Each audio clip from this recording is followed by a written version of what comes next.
राम राम। याज्ञवल्क्य जी कहते हैं, बारात लग्न के दिन से पहले आ गई। इससे जनकपुर में अधिक आनंद छा रहा है। श्री रामचंद्र जी और सीता जी सुंदरता की सीमा हैं और दोनों राजा पुण्य की सीमा हैं। जहाँ तहाँ जनकपुरवासी स्त्री पुरुषों के समूह इकट्ठे हो रहे हैं। यही कह रहे हैं, जनक जी के सुकृत पुण्य की मूर्ति जानकी जी है और दशरथ जी के सुकृत देह धारण किए हुए श्री राम जी हैं। इन दोनों राजाओं के समान किसी ने शिव जी की आराधना नहीं की और न इनके समान किसी ने फल ही पाया है। कोयल के समान मधुर बोलने वाली स्त्रियां आपस में कहती हैं कि हे सुंदर नेत्रों वाली, इस विवाह में बड़ा लाभ है। बड़े भाग्य से विधाता ने सब बात बना दी है। ये दोनों भाई हमारे नेत्रों के अतिथि हुआ करेंगे। जनक जी स्नेहवश बार बार सीता जी को बुलाएंगे और करोड़ों कामदेव के समान सुंदर दोनों भाई सीता जी को लेने आया करेंगे। हे सखी, जैसा श्री राम लक्ष्मण का जोड़ा है वैसे ही दो राजकुमार राजा के साथ और भी हैं। वे भी एक श्याम और दूसरे गौर वर्ण के हैं। एक ने कहा, मैंने आज ही उन्हें देखा है, इतने सुंदर हैं मानो ब्रह्मा जी ने उन्हें अपने हाथों से संवारा है। भरत तो श्री रामचंद्र जी की ही शक्ल सूरत के हैं। स्त्री पुरुष उन्हें सहसा पहचान नहीं सकते। लक्ष्मण और शत्रुघ्न दोनों का एक रूप है। इस प्रकार सब मनोरथ कर रही हैं और हृदय को उमंग उमंग कर आनंद से भर रही हैं। मंगलों का मूल लग्न का दिन आ गया। हेमंत ऋतु और सुहावना अगन का महीना था। ग्रह तिथि नक्षत्र योग और वार श्रेष्ठ थे। लग्न सोचकर ब्रह्मा जी ने उस पर विचार किया और उस लग्न पत्रिका को नारद जी के हाथ जनक जी के यहाँ भेज दिया। जनक जी के ज्योतिषियों ने भी वही गणना कर रखी थी। जब सब लोगों ने यह बात सुनी तब वे कहने लगे, यहाँ के ज्योतिषी भी ब्रह्मा ही हैं। निर्मल और सभी सुंदर मंगलों की मूल गोधूली की वेला आ गई और अनुकूल शकुन होने लगे।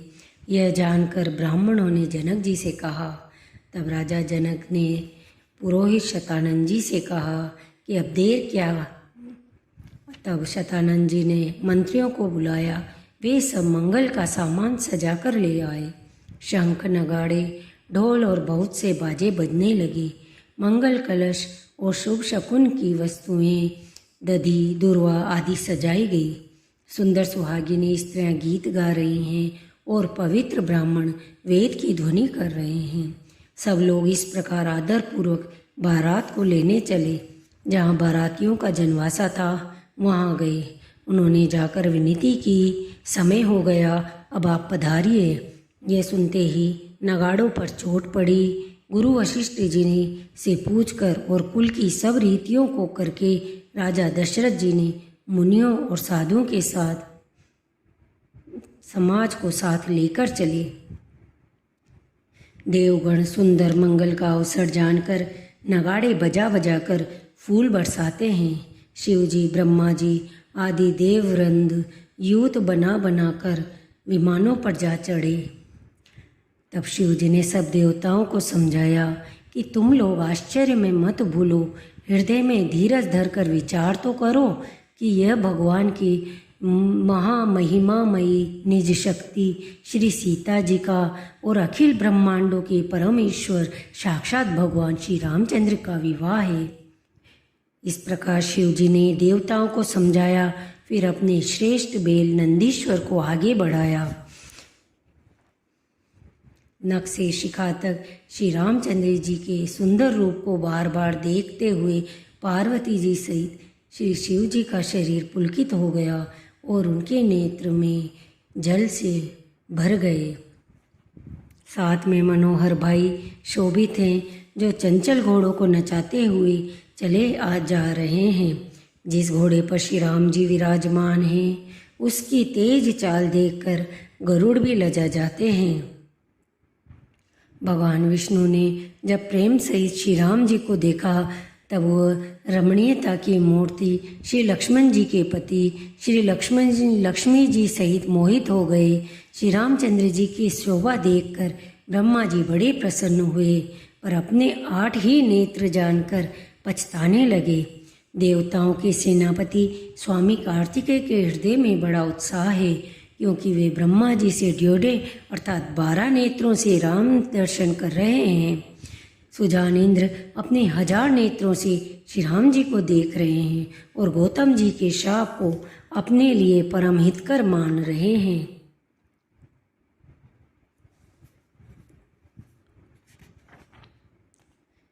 दशरथ जी अपनी मंडली सहित विराजमान हुए।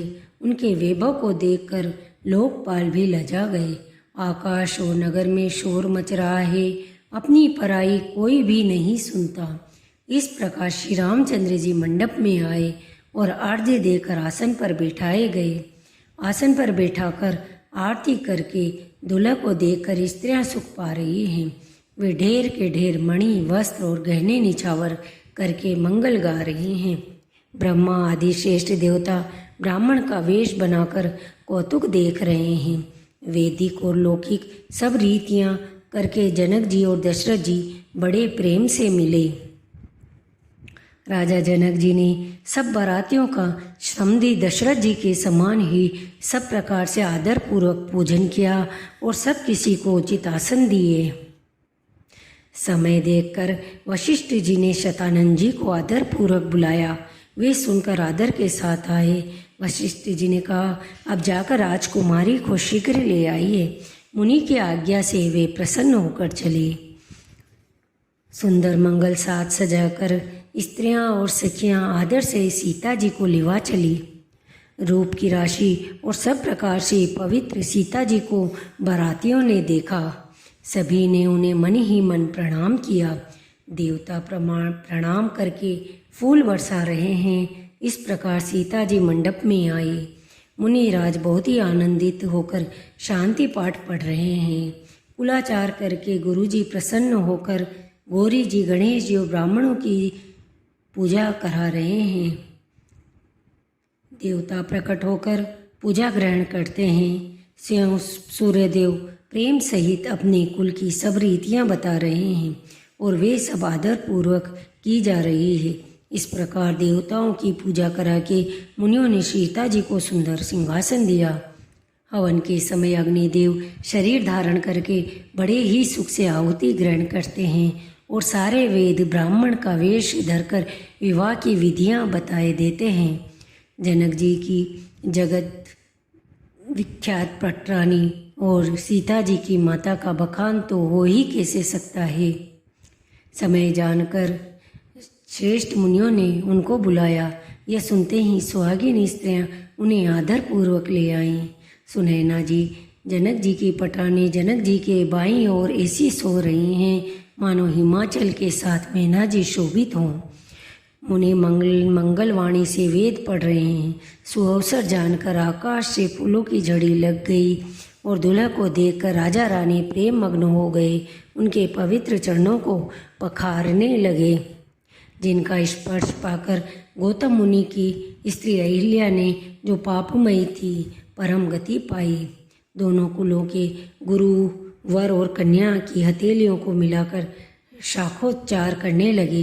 पाणी ग्रहण हुआ देखकर ब्रह्मादि देवता, मनुष्य और मुनि आनंद से भर गए। जय ध्वनि, वंदी ध्वनि, वेद ध्वनि, मंगल गान और नगाड़ों की ध्वनि सुनकर चतुर्देवगण हर्षित हो रहे हैं और कल्प वृक्ष के फूलों को बरसा रहे हैं। वर और कन्या सुंदर भांवरे दे रहे हैं। श्री राम जी और सीता जी की सुंदर परछाई मणियों के खंभों में जगमगा रही है। मुनियों ने आदर पूर्वक भांवरे फिराई और नेग सहित सब रीतियाँ को पूरा किया। श्री रामचंद्र जी सीता जी के सिर में सिंदूर भर रहे हैं। फिर वशिष्ठ जी ने आज्ञा दी, तब दूल्हा और दुल्हन एक आसन पर बैठे। श्री राम जी और जानकी जी श्रेष्ठ आसन पर बैठे। उन्हें देखकर दशरथ जी मन में बहुत आनंदित हुए।